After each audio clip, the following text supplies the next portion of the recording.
Bon week-end sur la télé innovante, Madame, Monsieur le journal, les titres à la une. Les locaux de la faculté d'agronomie et de médecine vétérinaire de l'UEH ont été partiellement ravagés par un incendie jeudi soir. Les contribuables peinent toujours à retirer leur passeport déposé depuis plusieurs mois à la direction de l'immigration et de l'émigration DIE. Ils sont toujours la proie des racketteurs en dépit de la mise en place de la plateforme Delidoc.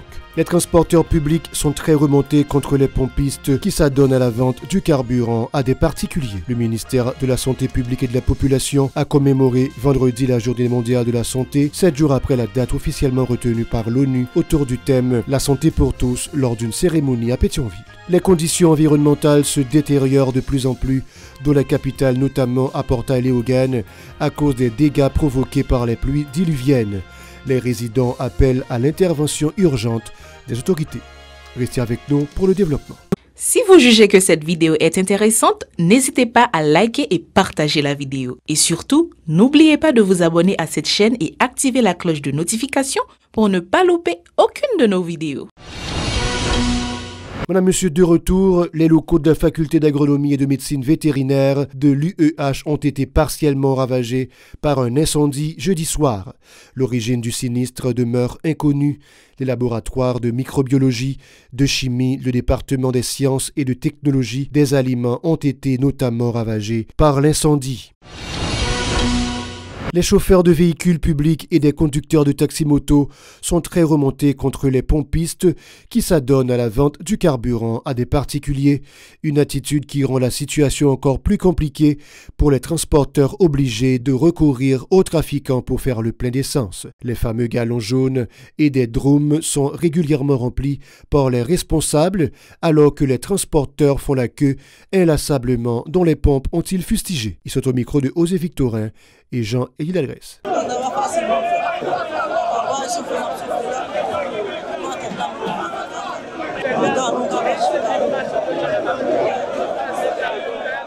À 6h du matin. Pas de sécurité, pas de policier, pas dit rien pour nous. Les gens le passent. Ou mourir, ou sauver, ça fait garder. Il n'y a pas qu'on ait de nous. C'est pour policier mettre nous là pour là, il n'y a pas qu'on ait rien. Il va même occuper nous-mêmes là. Et au cas où nous sécurité, nous avons fait gaz plus rapide.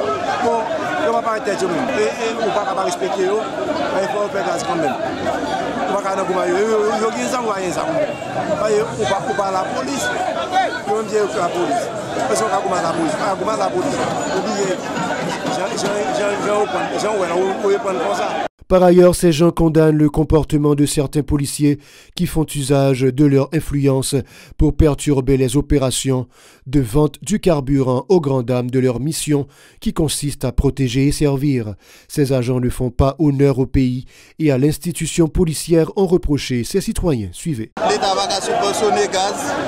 Nous mettons une quantité sur le gaz, nous mettons $64 sur lui. Vous comprenez? Là, on va le remettre sur lui encore. Pas de gaz, monsieur. Bon, nous gaz sur l'autre forme. Nous mettons nous dans le gourmet entre nous. Ça est business machin à terre. C'est pas un machin à terre. On puisse faire comme. Bon, comment on va comprendre? On pompe, fait, pour servir une population, pas vrai? Nèg là d'accord pour moun vinn acheter gaz à doum. Ou besoin de ces galons, on va pas joindre non. Yo plutôt vendre moun qui va vendre à $400 un petit galon, on va acheter pour $114. Yo vendre nous pour $400. Bien nèg là, si vous bien nèg qui gagne uniforme, qui ça policier là, on gagne ça blanc ou bien nèg qui uniforme qui fait semblant que policier. Non monsieur. Un policier qui vend gaz pour nya monsieur. Plus loin, des chauffeurs ont indiqué que la difficulté à se faire alimenter en essence frise le chômage. Ils réitèrent leur appel aux autorités pour faciliter la disponibilité de l'or noir sur le marché. Ils soulignent que les pénuries répétées du carburant ne font que pénaliser davantage le plus grand nombre de la population déjà aux prises avec les affres de la vie quotidienne. Écoutez-les toujours au micro de Osée Victorin et Jean-Élie Ladresse.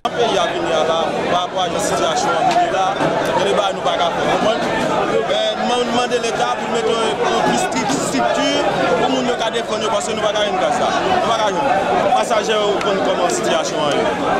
La sécurité, les passagers comment ça est. Ce n'est pas nous, c'est le problème, c'est l'État. C'est le problème, c'est l'État. Tout le monde Gaza, ils recevoir Gaza, ils baillent tout. Ils baillent Gaza, mais c'est gens à l'avenir pour qui ça l'État n'a pas de responsabilité. Même ce n'est pas le problème. Le problème, ce n'est pas ni Pompeo, ni directeur. Le problème, c'est l'État. J'ai accepté pour ça. Même les partenaires qui se gazent, c'est déjà un problème. Il n'y a pas de gaz directement. C'est misère à tout, augmenter nos mouvements. Son problème, la police n'a pas fait travail. Galon, on ne va pas faire gaz. Nous ne va pas faire gaz. On a tout le temps. Le ministère de la Santé publique et de la Population a commémoré vendredi la Journée mondiale de la santé 7 jours après la date officiellement retenue par l'ONU autour du thème « La santé pour tous » lors d'une cérémonie à Pétionville, l'occasion pour le Premier ministre Ariel Henry de renouveler sa détermination à œuvrer en vue du renforcement de ce secteur. Il se dit conscient que la promotion et la distribution des soins de santé nécessitent un environnement sécuritaire adéquat ainsi que la stabilité socio-économique. Ces déclarations ont été recueillies par Chilov Semigzan et Elierson Jean-Claude. Par cette présence, je veux encore exprimer mon soutien au secteur santé qui, à travers ses prestataires de soins, ses gestionnaires, bref, son personnel, s'efforce de contribuer au bien-être du peuple haïtien. Mesdames, Messieurs, chers collègues, étant du Sérail, je suis conscient des multiples défis auxquels le secteur de santé est confronté, et pour ne citer que quelques-uns, je dirais des maladies émergentes ou réémergentes, la déperdition, l'absentéisme, le déplacement et la démotivation du personnel, de nombreuses institutions sanitaires en chantier depuis quelques années ou encore finalisées, mais dont l'inauguration est différée par faute de ressources. Présent à la cérémonie, le représentant de l'Organisation panaméricaine et de l'Organisation mondiale de la santé, OPS-OMS en Haïti, Maureen Birmingham, a salué le courage et la détermination du personnel médical, toujours à l'œuvre en dépit du fait que certains d'entre eux soient victimes de la dégradation du climat sécuritaire. Elle préconise la mise en place d'une politique multisectorielle en matière de santé en vue de soulager la population. On l'écoute toujours au micro de Chilov Semigzan et de Elierson Jean-Claude. D'abord, l'OPS-OMS voudrait, avant toute chose, rendre hommage au personnel de santé haïtienne victime de la violence et de l'instabilité qui connaît le pays, y compris ceux qui ont perdu la vie, ont été blessés, ont perdu leur liberté ou ont perdu des êtres chers. Les actes croissants de violence contre le secteur sanitaire dans plusieurs pays du monde sont une vraie préoccupation de l'OPS-OMS. Et c'est une raison pour laquelle le thème principal de l'Assemblée mondiale de la santé l'année dernière était « Santé pour la paix ». Et cette année, comme vous savez déjà, l'OMS, qui réunit 194 membres et États membres dans le monde, célèbre cet 75e anniversaire. Pour sa part, le représentant du Fonds des Nations Unies pour l'enfance, UNICEF en Haïti, Bruno Maes, a profité de cette commémoration pour exiger l'accès aux soins de santé pour les enfants, les femmes enceintes et les personnes à mobilité réduite. Il a aussi prôné la prise en charge des patients souffrant de déficiences mentales en cette conjoncture inextricable. M. Maes plaide aussi pour une approche multisectorielle de la problématique de santé en Haïti. Suivez. C'est aussi un moment opportun de non seulement réfléchir aux meilleures stratégies à adopter pour rendre les services sanitaires de plus en plus performants, mais aussi plus accessibles à tous, et notamment aux enfants, aux femmes et aux personnes vivant avec un handicap. Peu importe leur zone de résidence, qu'elle soit urbaine ou rurale, ou encore sous l'emprise de la violence générée par des groupes armés. Il est également important de mettre une emphase sur la santé mentale, surtout dans le contexte actuel. En effet, les symptômes et signes des maladies mentales sont souvent négligés dans nos sociétés. Les traitements adéquats ne sont pas souvent prodigués au moment opportun, ce qui conduit potentiellement à des catastrophes familiales ou sociétales.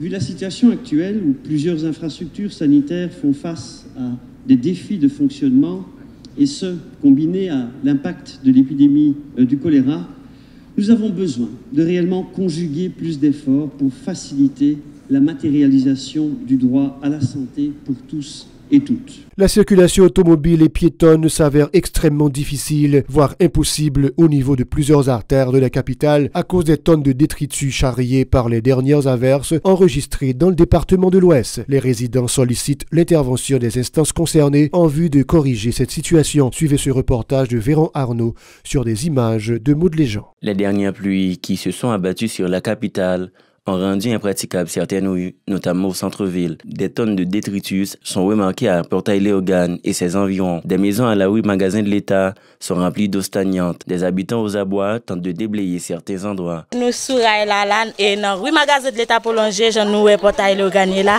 l'inondé pas bon du tout. Ouais, ça crase depuis l'été tremblement de terre. Ouais, Meni. Ouais, tout là c'est de l'eau. Ouais, de l'eau. Depuis avant, je dormi. C'est des chaises là et sous des chaises je dormi. Moi, je suis tellement regardé parce que j'ai problème. Ouais, Meni. Ouais, tout là c'est de l'eau. Depuis mardi, m'botte de l'eau. Qui laisse m'botte de l'eau. C'est pour faire une là sous deux pieds là. Ils en ont profité pour critiquer les autorités qui ne font rien pour résoudre ce problème qu'ils confondent depuis des mois. Nous avons 3 ans à vivre là, depuis la pluie tombée. Pas dormi, tout le monde s'est là, bout de l'eau sale, tout ça été là comme nous là. 3 ans nous avons le mauvais moment là. Où est le gouvernement sac là? Il va rien pour nous. Nous rien il va ça fait pas après l'eau, attendez. Mais avec la moun qui te met c'est pas pour pouvoir faire là. Il pas connaît nous. L'État haïtien va jamais dire pour nous, va nettoyer boîte chaîne pour venir nettoyer boîte chaîne pour nous, de l'eau mélangée à toilette toute bagaille. Parallèlement, des citoyens rencontrés au bicentenaire disent ne pas savoir à quel sein se vouer face à cette situation qui paralyse presque toutes leurs activités.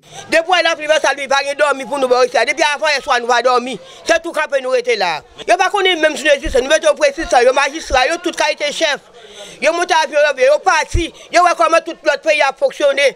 Mais c'est quand nous même, il n'y a pas qu'on est nous juste comme peuple. Nous ne pouvons pas marcher, l'école va fonctionner bien. La pluie tombée, nous sommes dans l'eau. Par ailleurs, le collège Jacques Vitalerne, qui se trouve au boulevard Rue Truman, a gardé ses portes fermées pendant 2 journées à cause des eaux qui ont envahi la cour ainsi que des classes. C'est la même réalité pour l'église de Dieu de la prophétie du bicentenaire. Des personnes essayent de ramasser l'eau avec des seaux en vue de faire fonctionner le temple. Le Williamson du jeune, un jeune rencontré sur la cour de l'église, a affirmé qu'à cause de cette situation, il n'a pas pu se rendre à l'école. Il demande à ce que les dirigeants interviennent pour éviter le pire. Le matin, je me levé pour Jean-Bayou est là, de l'eau montée, je vais à l'école et je vais fonctionner. Je suis obligé de rester la caille, je mettre le dehors. Aller dire Bayou, c'est difficile pour nous. Normal pour nous fonctionner, nous ne pouvons pas joindre en ken. Comme si l'activité pour régler par rapport à des gens zone. Ça dépend du jour, on a fait assez beaucoup nous utiliser pour nous voir un peu de l'eau dehors, même si nous ne pouvons pas finir tirer tout. C'est pour faire voyager, regarder bicentenaire, qui ça va faire pour nous, spécialement. Et peut-être regarder comment on a fait de l'eau sortir dehors pour nous et nous-mêmes tout, peut-être pour nous fonctionner bien. Bicentenaire, Bolos, Portail-Léogane, des quartiers sous la menace d'inondation.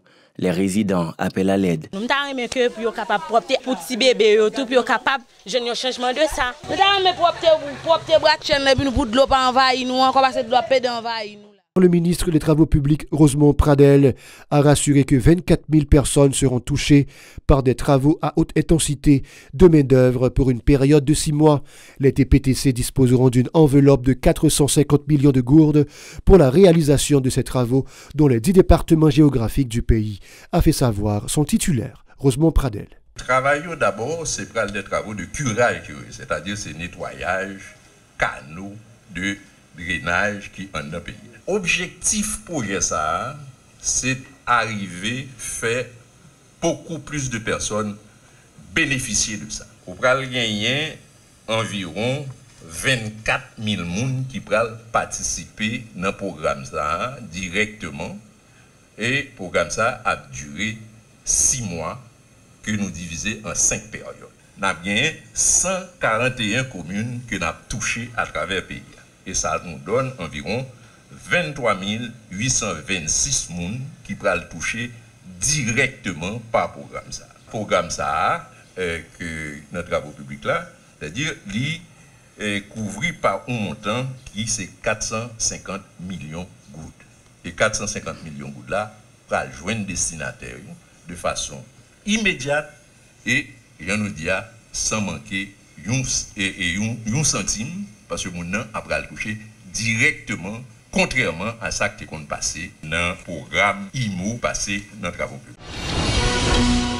Madame, monsieur, c'est la fin du journal. L'actualité continue sur la chaîne 54. Bon week-end encore.